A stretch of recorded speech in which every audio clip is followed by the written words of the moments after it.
Motivate होके एक और बेहतरीन टॉपिक लेके आया हूँ। और आज मैं बात करने वाला हूँ टॉपिक का जिसका नाम है गिव और टेक। और जब तक ये टॉपिक समाप्त होगा आपको समझ में आएगा गिव का मतलब क्या होता है, टेक का मतलब क्या होता है, क्यों हमारी लाइफ में गिव एंड टेक से नए नए चैलेंजेस आ रहे हैं और क्या कर सकते हैं इसके लिए हम। मैं शुरू करूंगा एक स्टोरी से। एक स्टोरी है एक आदमी की जो एक रेगिस्तान से जा रहा था और रास्ते में वो अपना रास्ता भटक गया।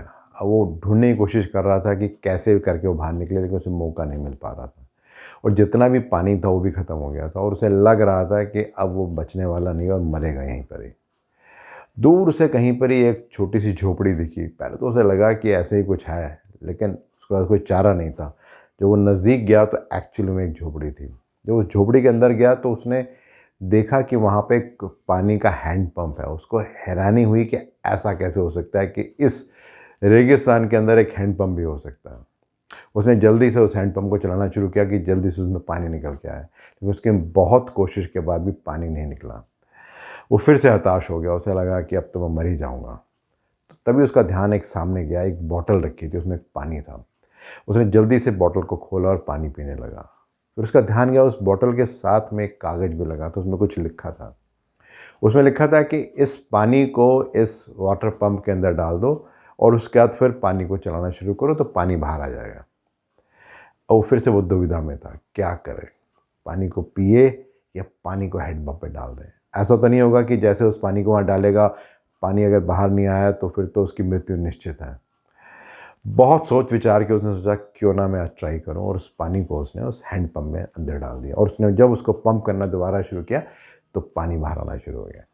उसने अच्छे से अपनी प्यास बुझाई, अपनी बॉटल में पानी भरा और जब थोड़ा रिलैक्स हो गया तो उसने सोचा अब आगे चलते हैं। तो उसकी ध्यान गया वहाँ पे एक छोटा सा कागज़ और भी रखा था, वहाँ एक नक्शा बना था और उसको पढ़ के उसको समझ में आ गया कि कैसे वो इस रेगिस्तान से बाहर निकल सकता है।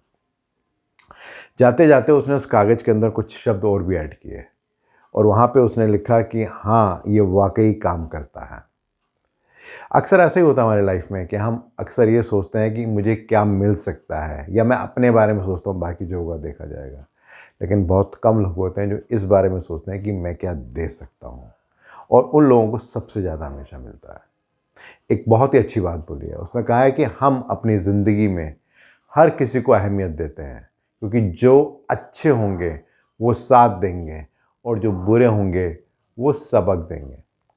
और ऐसे कुछ होता है हमारी लाइफ में भी। हम सब ह्यूमन बीइंग हैं और हम सब ये सोचते हैं कि किस तरीके से हम अपने आप को बेहतर कर सकते हैं। अगर आप एक छोटे बच्चे को देखो तो उसको हमेशा यही सिखाते हैं कि किस तरीके से आपको अच्छे बिहेवियर करना है, बड़ों की किस तरह से रिस्पेक्ट करनी है, किस तरीके से आपको इस बात का ध्यान रखना है कि कोई भी आपसे बात करे तो आपको उसको तरीके से बात करनी है। वहीं जब हम बड़े होते हैं तो हमारा रवैया बदल जाता है। अब हम कुछ और तरीके से सोचते हैं। अब हम चाहते हैं कि लोग हमारी रिस्पेक्ट करें। अब हम चाहते हैं कि लोग हमें नमस्कार करें। अगर कोई छोटा बच्चा है तो हमारे पैर छुए। और ऐसा क्यों होता है? ये इसलिए होता है क्योंकि ये जो मटेरियलिस्टिक चीज़ें हैं, जहाँ पे पावर, पोजीशन, पैसा, ये सब जब हमारे पास आता है तो हमें लगने लगता है कि अब हम ज़्यादा शक्तिशाली हैं, अब लोगों को हमारे हिसाब से चलना चाहिए। बट जब हम इस तरीके में जाते हैं तो हम ये रियलाइज़ करते हैं कि ऐसा नहीं होता कि हमारी खुशियाँ बढ़ रही हैं। ऐसा करते हुए हमें हमेशा ऐसा फ़ील होता है कि हमारी लाइफ ज़्यादा टेंशन वाली हो गई, ज़्यादा परेशानी वाली हो गई है और जिस तरीके से हम लाइफ को पहले एंजॉय करते थे उस तरीके से अभी हम एंजॉय नहीं कर पा रहे हैं।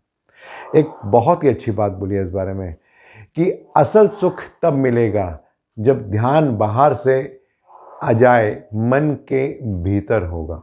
और ऐसे कुछ तो होता है कि अगर हम अपने आसपास देखें तो अगर हम नेचर को देते हैं तो वहाँ हमेशा कुछ ना कुछ दे रही है। सूरज हमेशा अपनी रोशनी और एनर्जी हमें दे रहा है। पानी हमेशा हमें मिल रहा है इरिस्पेक्टिव ऑफ कि हम उसके लिए क्या कर रहे हैं। पेड़ हमेशा हमें फल दे रहा है और छाया दे रहा है। चाँद भी हमेशा अपनी चांदनी हमें दे रहा है और वो कभी भी ये डिमांड नहीं करते कि हम उसको इस रिस्पेक्ट में क्या दे रहे हैं। हमारी जब इच्छा करती है हम फल को तोड़ लेते हैं, हमारी जब इच्छा करती है पेड़ को काट देते हैं, हमें जब इच्छा करती है हम जितना भी पॉल्यूशन करना है वो सब करते हैं। लेकिन ये सभी लोग जो नेचर से हैं ये कभी भी ये नहीं पूछते कि आप हमारे लिए क्या कर रहे हैं। इनको जो देना है ये हमेशा देते रहते हैं। तो अगर ये हमें दे सकते हैं तो हम अपनी तरफ से ऐसा क्यों नहीं प्रयास कर सकते कि हम जो बेस्ट कर सकते हैं, हमारी जो बेस्ट कैपेबिलिटी है उसको हम फोकस करें और उसको देखें कि हम उसमें क्या कर सकते हैं। क्योंकि अगर हम ऐसा करेंगे तो भी हम नेचर की तरह हो जाएंगे, और जिस तरह से नेचर बिना किसी चाहत के अपने आप सब कुछ दे रही है, उस तरह से हम भी उसे दे सकते हैं। एक बहुत ही इंटरेस्टिंग बात इस बारे में की गई है, जहाँ पे कहा गया है कि काश ये बात लोग समझ जाएं कि रिश्ते एक दूसरे का ख्याल रखने के लिए बनाए जाते हैं, एक दूसरे को इस्तेमाल करने के लिए नहीं। बट ऐसा ही तो हो रहा है आजकल।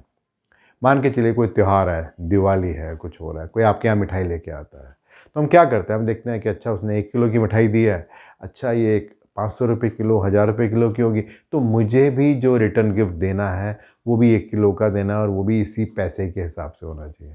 हम ये नहीं सोचते कि मेरी कैपेसिटी कितनी है। हो सकता है मेरी कैपेसिटी बहुत कम हो सकता है मेरी कैपेसिटी बहुत ज़्यादा हो। तो अपनी कैपेसिटी के हिसाब से ना दे के मैं सामने वाले के हिसाब से दे रहा हूँ। बट ऐसा करने से क्या मैं खुश हो रहा हूँ या मैं परेशान हो रहा हूँ, इस बात को देखना और समझना बहुत ज़रूरी है। क्योंकि अनलेस एंड अनटिल जो भी काम हम कर रहे हैं उसे करते हुए हम खुश नहीं हैं, तो जो भी कुछ हो रहा है लाइफ में उससे कुछ ज़्यादा बेहतर या फ़ायदा नहीं हो सकता।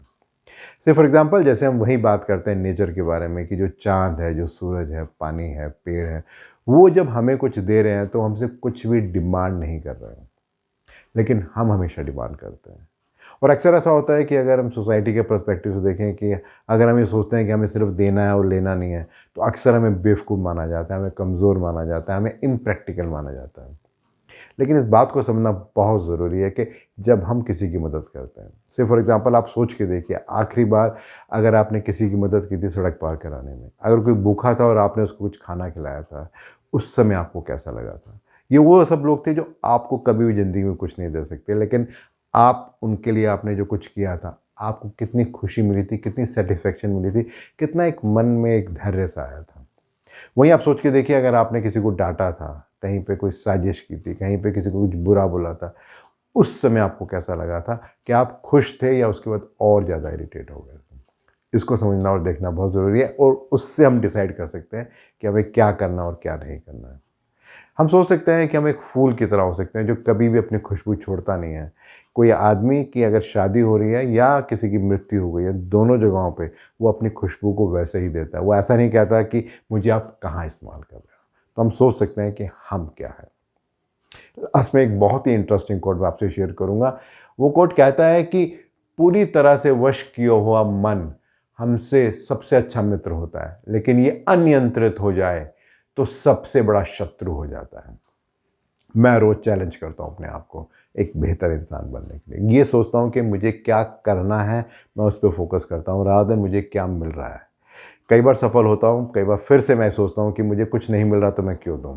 लेकिन मैं फिर अपने को समझाता हूँ कि मेरा काम देने का है। मैं वो काम कर रहा हूँ, आप क्या कर रहे हैं? आपकी क्या राय है? मैं वेट कर रहा हूँ आपके फीडबैक का। धन्यवाद।